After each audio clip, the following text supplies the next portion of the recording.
Dans le même quartier de Barcelone, une église a cessé d'accueillir des fidèles. Un peu plus loin, une autre continue de se remplir jour après jour. Les deux portes appartiennent à la même famille religieuse, la même institution, la même histoire, le même fondateur et le même nom inscrit au-dessus de l'entrée. Pourtant, l'une a survécu, l'autre a disparu.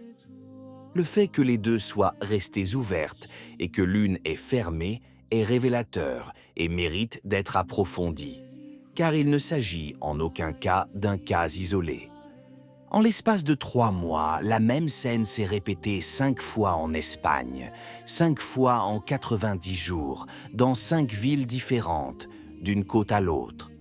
Le plus intéressant, c'est que ces raisons n'ont pas été déduites par des critiques extérieures. Elles ont été formulées par eux-mêmes, dans des communiqués de presse officiels, sans détour.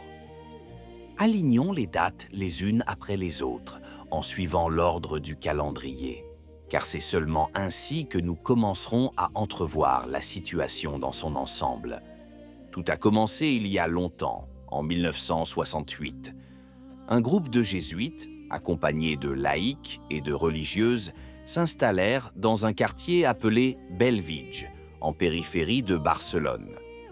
À cette époque, Bellvitge était un océan d'immeubles de logements sociaux, construits à la hâte pour accueillir les familles venues de toute l'Espagne travailler dans la ville.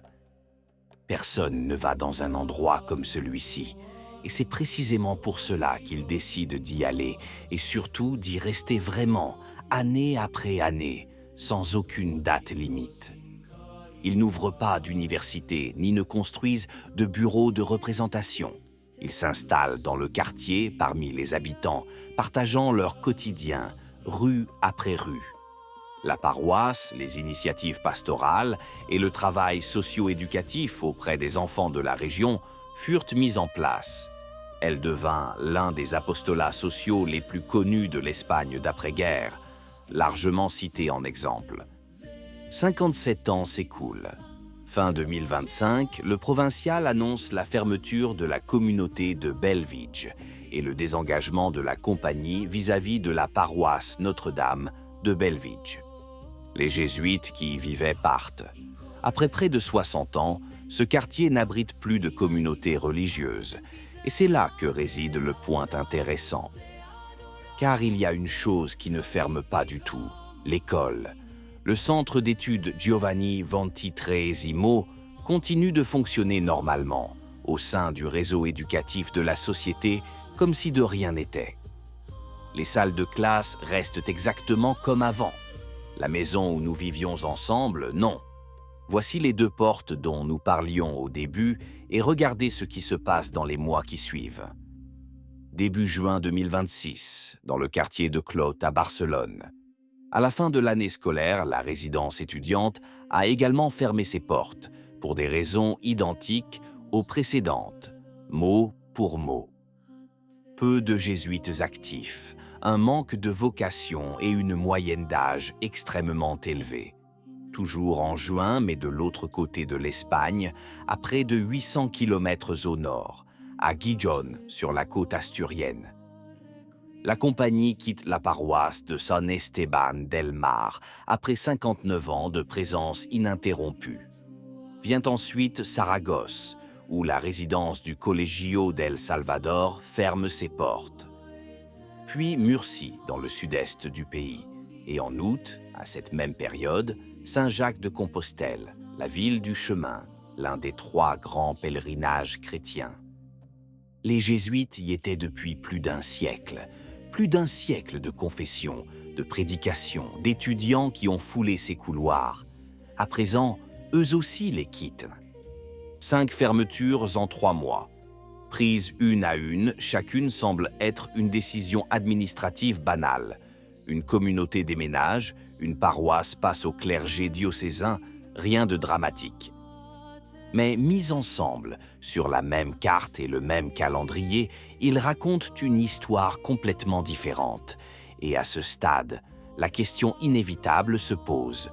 Pourquoi tout cela se produit-il, et maintenant? Il faut ici être parfaitement honnête, car la réponse est là, sous nos yeux. Elle a été fournie par écrit et mérite d'être rapportée intégralement, sans aucune omission.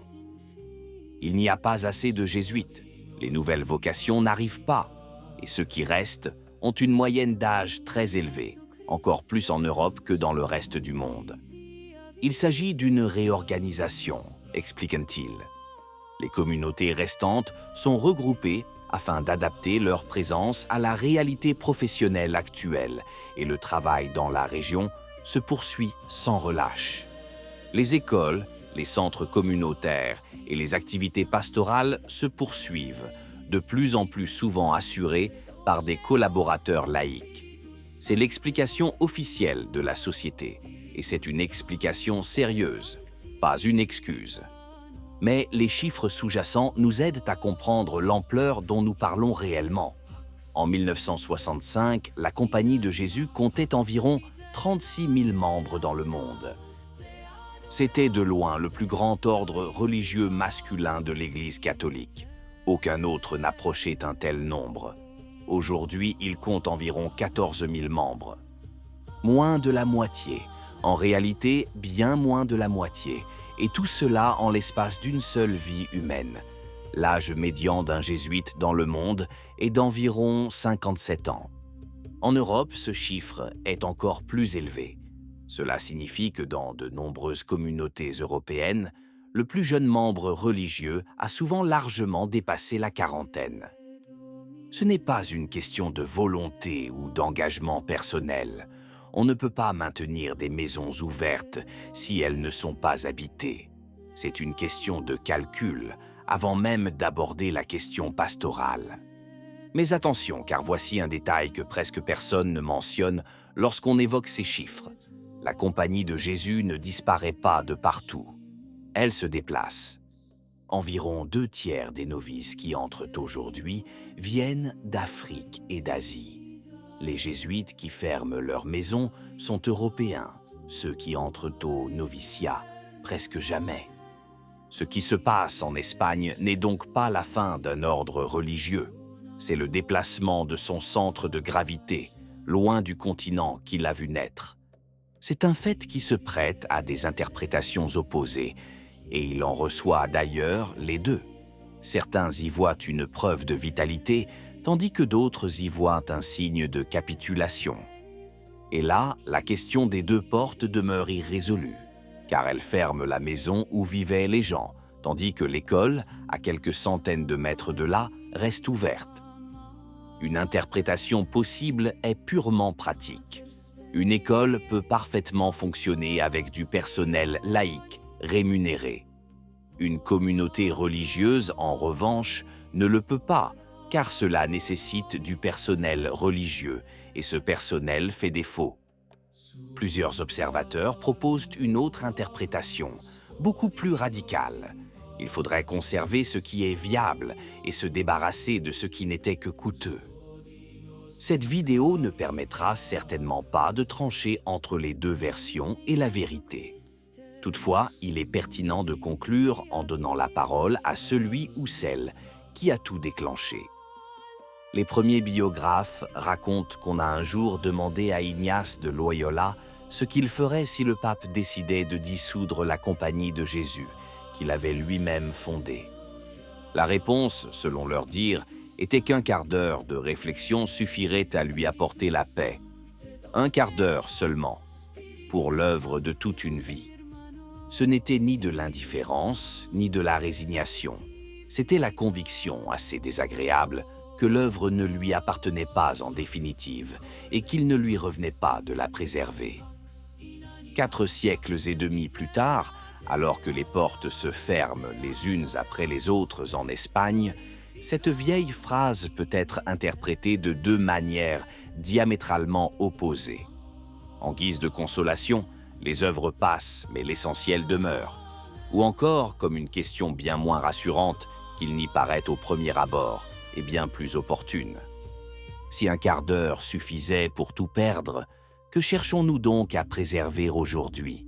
Ignace avait une réponse limpide, et il ne la cachait à personne. Qu'en pensez-vous? Si la vidéo vous a plu, laissez un commentaire. Amen. Que Dieu vous bénisse.